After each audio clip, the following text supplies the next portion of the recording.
So the context is that we have a positive trial in the past, Checkmate 274, which led to the approval of nivolumab in the adjuvant setting for high-risk muscle-invasive urothelial carcinoma patients. But we also have a negative study with adjuvant atezolizumab, the IMvigor010 trial. So in a sense, the Ambassador trial is a tiebreaker. So Ambassador looked at adjuvant pembrolizumab versus observation in high-risk muscle-invasive urothelial carcinoma. This was essentially similar to the Checkmate 274 population. These were patients who had had a radical cystectomy or nephrouretrectomy with or without neoadjuvant cisplatin-based chemotherapy. Patients who had neoadjuvant cisplatin-based chemotherapy had to be path T2 stage or higher, and without neoadjuvant chemotherapy, they had to be path T3 stage or higher. So the patients got 1 year of pembrolizumab or observation. At the end of the day, the study was just reported at the GU ASCO Symposium and was positive for disease-free survival. Disease-free survival was extended with a hazard ratio of 0.69. The median DFS went from around 14 months for the control arm to 29 months median for the pembrolizumab arm. Now, survival was not met at this point. However, survival is not mature because the number of events was not reached. One of the other interesting findings is that in patients, regardless of PD-L1 status, there was a benefit. So there was not more benefit in PD-L1 high versus PD-L1 low, which is different than what was seen in Checkmate 274, where PD-L1 high patients had a greater magnitude of benefit than the PD-L1 negative patients than in the intention to treat. So overall, I think this study is potentially practice changing, and we need to await regulatory reviews and further follow up to look at the survival data when they're mature.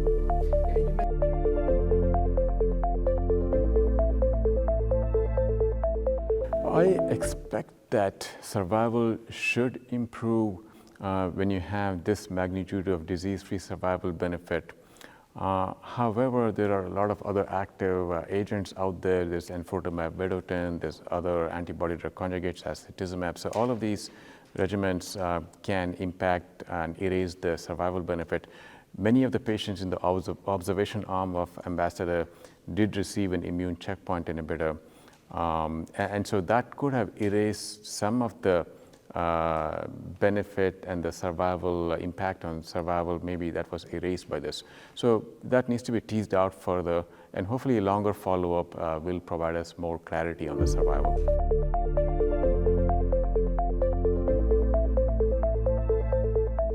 Yeah, I think that the ctDNA analysis, we don't have that yet from Ambassador, so that will be done in the future. The blood has been collected, the tumor has been collected.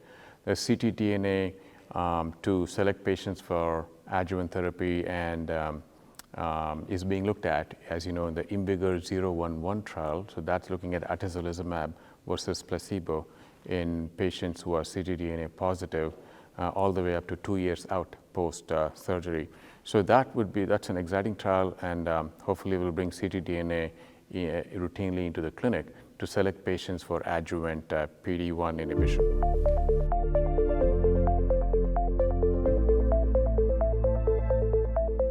Right, so the PemCab trial is a small phase 2 trial, 36 patients, which gave pembrolizumab plus cabozantinib at 40 milligram daily. In the first line setting, these were patients who were either platinum ineligible, or they were cisplatin ineligible PD-L1 high, or they were platinum refusing. And so in 36 patients, the data are somewhat impressive for a combination of a VEGF and the PD-1 inhibitor. The objective response rate overall was 46% approximately. The complete remission rate was around 14%. The duration of response was impressive, 14 to 15 months median. The toxicities were as expected with cabozantinib and pembrolizumab. So these data need to be looked at in the context of some other disappointing data in the past, namely the LEAP-011 trial in the first line setting, where lenvatinib plus pembrolizumab was not better than pembrolizumab alone, but this was a somewhat poor performance status population of platinum ineligible patients in the LEAP-011 trial. So maybe that compromised the delivery of the drug. We don't know, but that was a negative phase 3 trial. We also have data with cabozantinib plus atezolizumab in the salvage setting, which showed a response rate in the mid 20% range. So in contrast to that, the cabo plus pembrolizumab data here look impressive, although it's a smaller study. But could cabozantinib be a more optimal VEGF inhibitor? It inhibits MET. It also inhibits what's called the TAM kinases, tyro, axel, and MER, which enhances the immune system. So maybe it plays better with an immune checkpoint inhibitor. And is pembrolizumab a better immune checkpoint PD-1, L1 inhibitor compared to atezolizumab because it's a PD-1 inhibitor? So the question I think that needs to be asked is cabozantinib plus pembrolizumab just more optimal than len-pembro and cabo-atezo? So I think that cabozantinib being a non-neurotoxic drug could have advantages. Remember that a lot of patients are going to get EV pembrolizumab as in the first line setting. When they're coming off of EV, they might have residual neuropathy. Having a non-neurotoxic drug like cabozantinib to switch to from EV while continuing pembro could play a role. I can envision a role like that for cabozantinib. So I think that more work needs to be done also in the area of precision medicine. Can we pick a biomarker? That is tricky. As you know, we don't still have a great biomarker to pick patients for VEGF inhibition in other diseases. But I think that cabozantinib and the story of VEGF inhibition, I think, is not over yet. And I think we need to do more work in this area.